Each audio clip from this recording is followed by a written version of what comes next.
Good morning, everybody. Welcome back to the Journey to Greatness, day 68 of 365 with David McDonald, the GOAT. All right.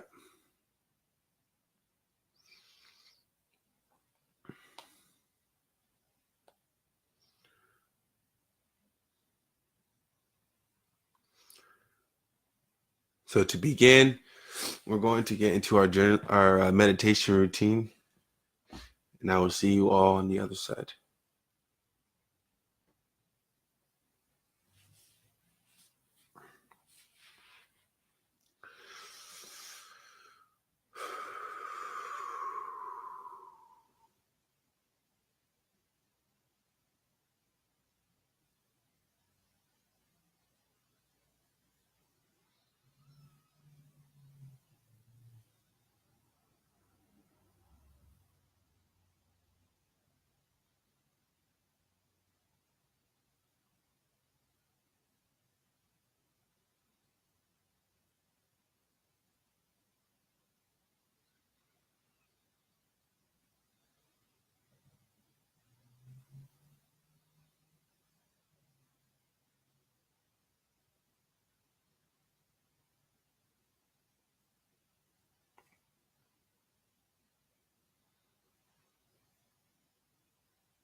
All right, my friends, welcome back.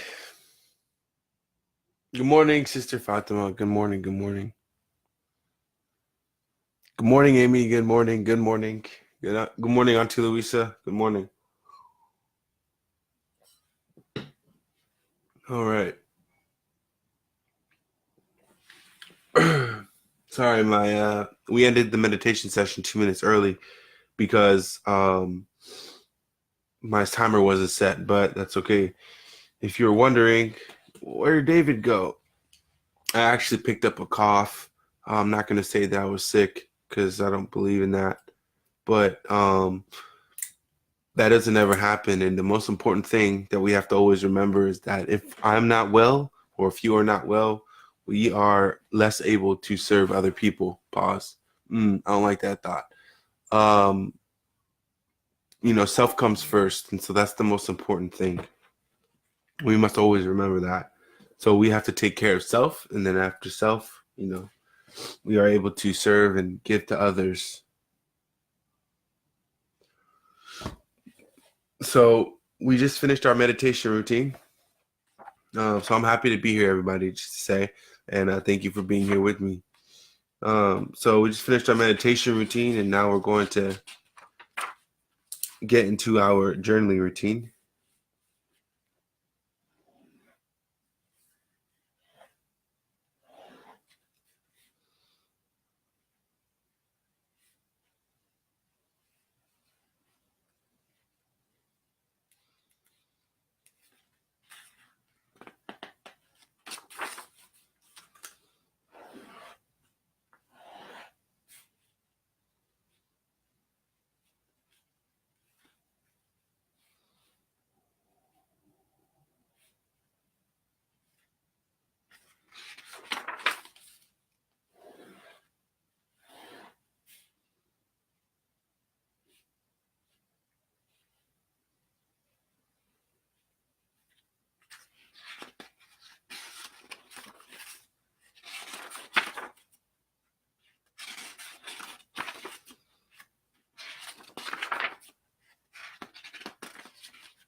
All right. Welcome back, my friends.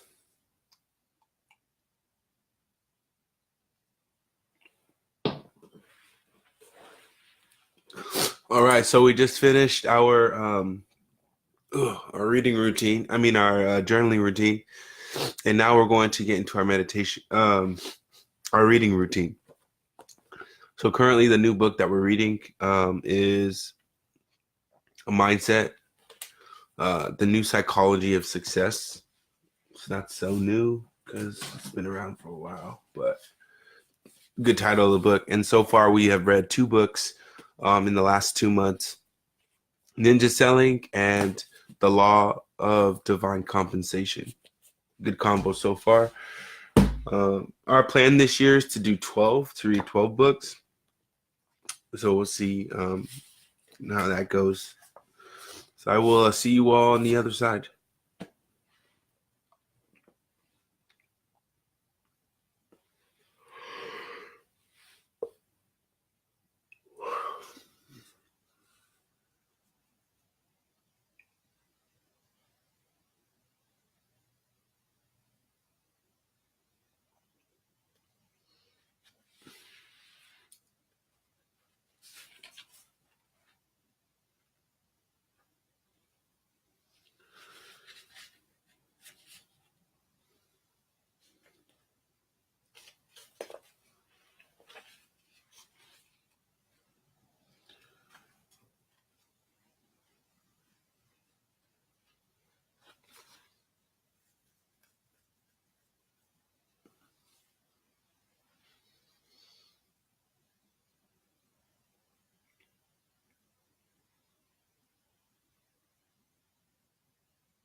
Okay, so right now we're currently talking about, or the main points that are being pointed out are there's two types of mindsets. There's a growth mindset and there's a fixed mindset. A growth mindset is one that is obviously open, um, not objective to new ideas. Um, a fixed mindset would be somebody who's just fixed in their ways. A lot of the time I hear, for people who are a little bit older, who have seen a lot of life, they're like, oh, I'm fixed in my ways type of thing, who don't believe they can change. Like, the growth mindset would trump that and say, no, actually, you can change. No matter how old you are, you can disconnect yourself from your past. You can stop aligning with your past and make a new you today. Colonel Sanders is a prime example of that. He pretty much was an older gentleman, a senior, I believe, at the time, and he came up with this idea that he wanted to start a chicken franchise, and he got into it. Long story short, KFC still, exists today. So it's never too late to manifest your dreams, and or re-identify who you are. And so the book points out these two mindsets: growth mindset, um, and the fixed mindset. So the growth mindset, more specifically, the growth mindset is based on the belief that your basic qualities are things you can cultivate through your efforts. Although people differ in every which way in their initial talents and aptitudes, interests, and or temperaments, everyone can change and grow through application and experience.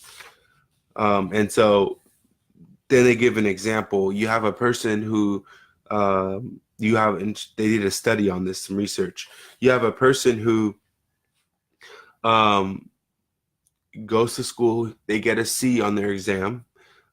That same day, they get a parking ticket, and then that same day, they get a phone call that um, their passport renewal for their new trip is going to be delayed an extra 4 weeks. So some people with a fixed mindset might say, or from the research, they felt like they were stupid. They felt like they were dumb. They felt like they were not qualified. They had They thought they felt themselves to have low confidence.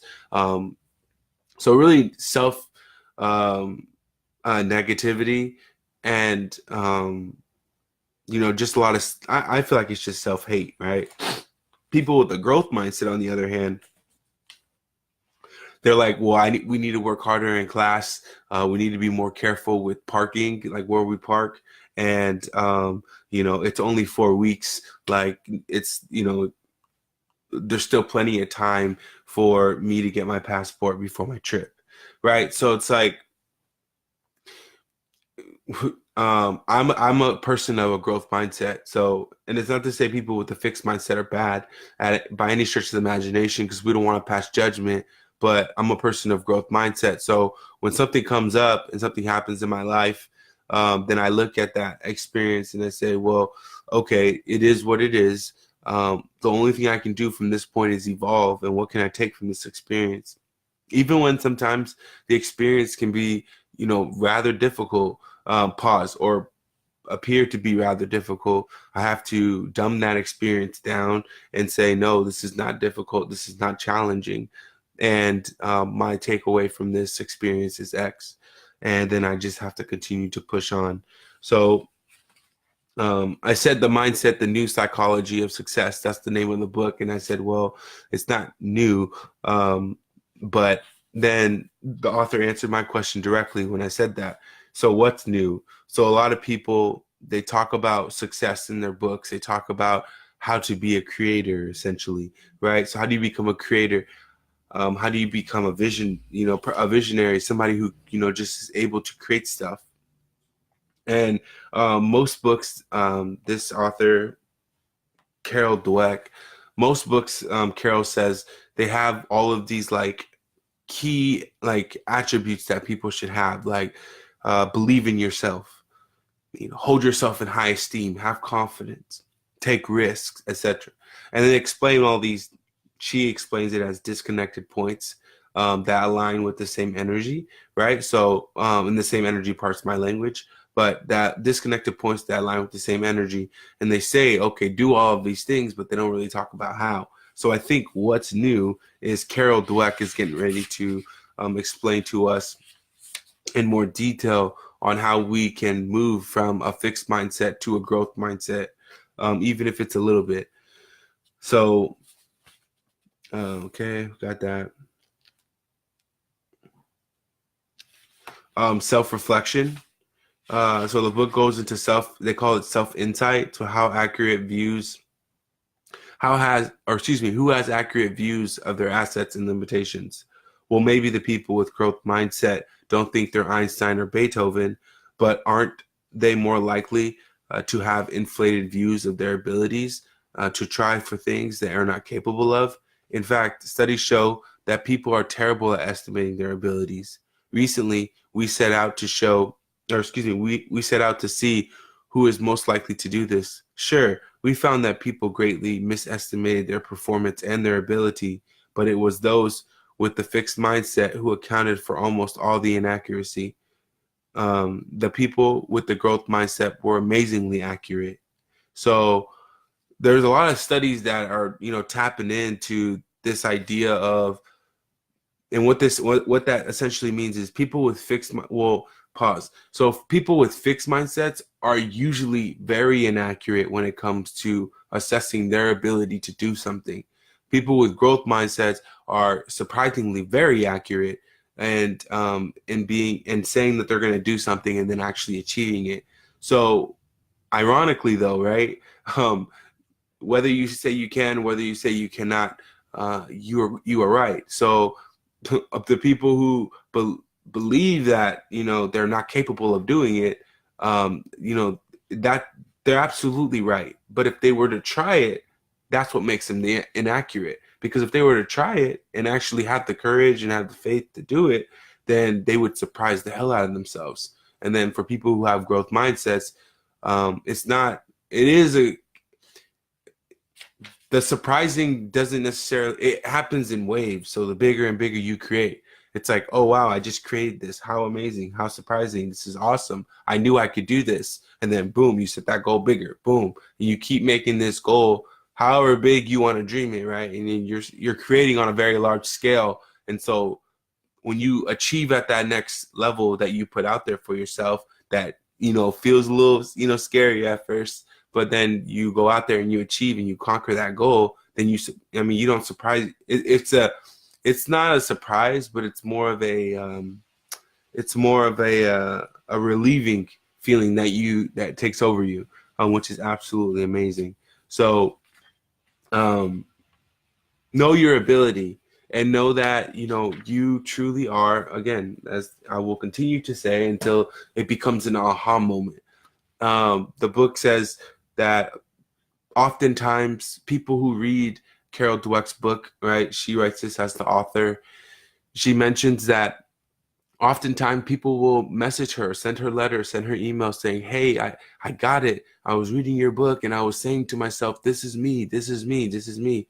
That is known as an aha moment. That is how Carol Dweck describes that type of experience. An aha moment is one of those moments where you're like, oh, wow, I heard that from somewhere. Oh, man, that makes so much sense. That's what so-and-so was telling me.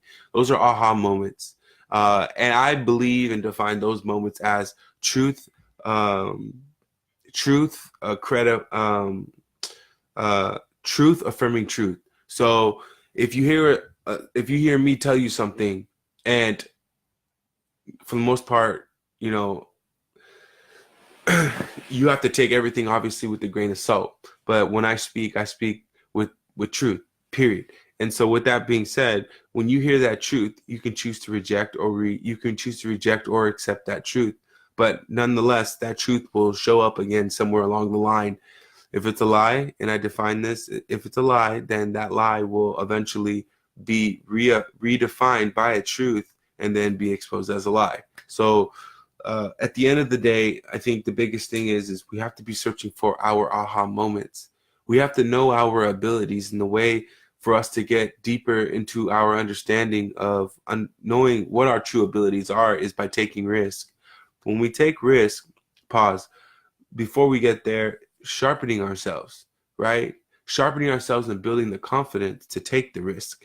Taking the risk is one step, but how do you take the risk? The other side of that is building yourself up to a point where mentally, physically, spiritually, you feel so strong, you feel so unstoppable that there is nothing in this world there is nothing in this world mentally, you cannot take on. Physically, you cannot take on. Spiritually, you cannot take on. So you have this ultimate superseding confidence because you put in the work. You're reading the books. You're getting up early on a disciplined regimen. You're taking care of yourself. You're having self-assessment. You're having self-talk all throughout the day. You're correcting your mindset all throughout the day. You're feeding yourself with positive material all throughout the day. And so when you're building yourself up in these ways, yes, Frank, there is nothing. And then when you have God and the universe standing behind you, with their big shield protecting you, yes, there is absolutely nothing on this earth that can stop you. There's nothing that you cannot have. And so that's a big takeaway. So with my little added perspective and some information from our book, I think that's what we're getting ready to get into when it comes to our new book that we're just reading now. So to conclude our session today, Your Best You Ever is the book that we read one passage out of this book per day. At least I do my best to. And for each day of the year, it dedicates one page of literature for that day. So today's January 7th. The title of January 7th's title in this book is In Focus. Look straight ahead and fix your eyes on what lies before you. Very, very important point. There will be people out there who copy you. There will be people out there who steal your content. There will be people out there who have bad intentions for you. There will be people out there who try to cheat you. There will be people out there who try to demoralize you and manipulate you and think that you're doing something wrong when you're doing something right. Absolutely right. When you're a loving person, when you're a kind person, when you're a patient person. And the number one thing, and I'm saying this because you have to fix your eyes on what lies before you. There's going to be a lot of people over here, a lot of people over here, but in the famous picture of a gentleman who was racing against Michael Phelps in the Olympics, one of the last Olympics, he lost the race. But when the frame is frozen in the picture, the gentleman's looking over at Michael Phelps like this, and Michael Phelps is looking straight ahead. Who won that race? Michael Phelps won that race because he's not worried about the people over here who are saying this, the people over here who are doing this, because none of that stuff matters. At the end of the day, we have to focus on what lies in front of us. And that's something I have to remind myself of every single day because we live in a competitive market. We live in a competitive space. Everybody wants to be the top dog. The thing that people don't understand or that we can sometimes get confused is that we're all the top dog.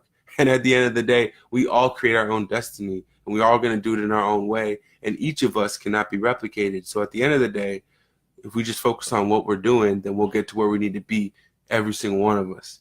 But what is your focus? What is your focus today?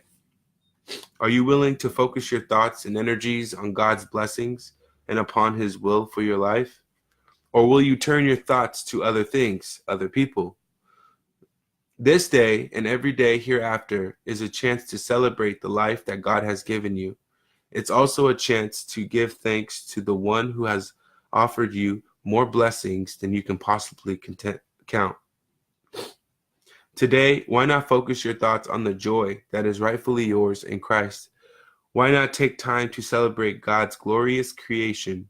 Why not trust your hopes instead of your fears? When you do, you will think optimistically about yourself and your world. And you can then share your optimism with others. They'll be better for it, and so will you, but not necessarily in that order. Whatever we focus on determines on what we become. Very true. E. Stanley Jones. Jesus challenges you and me to keep our daily focus on the cross of His will if we want to be his disciples and grand louts. Building a better you. First focus on God, and then everything else will come into focus. So blur everybody else out. And I don't say, I don't want to put this idea out there that my brother Elijah, good morning. Sister Liz, good morning. Happy Monday. I don't say that to say, oh, well, people are doing this, people are going to do that. Because remember, the number one thing that we have to do here, let me retract those statements. Those things will happen. People will perceive you. People will judge you. People will try to manipulate you, blah, blah, blah. But the thing that you don't want to focus on is that you don't want to focus on those things. Keeping your eye on the prize is focusing on who you are, which is a loving person, a person who's anchored in love, a person who passes no judgment, a person who doesn't see the other side. And from that perspective, I mean like all the negative characteristics in people. So those things are very blatantly there, but the train of thought has to be ran, or you don't have to do anything. But for me, I focus on my train of thought always having to lie right in front of me, essentially, right? So you have two sides. You have the positive side, and you have this negative side. And so I make sure that I stay on this positive side. So I identify and see with my flashlight, and I say, okay, I see all this stuff that's going on over here, right? I'm looking, identifying, but then I don't stay there very long. I see it for what it is, and then I bounce back to what I need to be focused on, which is me and my journey. And then I continue on that road, and I wish when thoughts come in my mind, when I get hit, boom, oh man, from something from over here, I'm like, oh man, and then I have to send that back off with love. And it happens all day. You get hit in the head, boom, these thoughts come, these feelings come, they come, and I have to reject them all day long. I should shake my head like that, like, no, that's not me, that's not my reality. This is my reality. And I remind myself, and I talk to myself like that all day long. And so I know you might think, damn, that must get tiresome, but I think living a conscious life is better than living a non-conscious life. A life where you are not in control, a life where you are not taking responsibility for your actions at all times and your thoughts. And I think it's very important for us to pay attention, especially if we're going to manifest a reality for ourselves that's going to be so great that nobody may or may not believe it until it actually shows up in your reality. So with that being said, happy Monday. Salute to everybody out there. Day 68 of 365 with David McDonald, the GOAT, the Journey to Greatness Season 2, Year 2. And I will see you all tomorrow. Have the best day of your life tomorrow at 5 a.m. See you. Bye.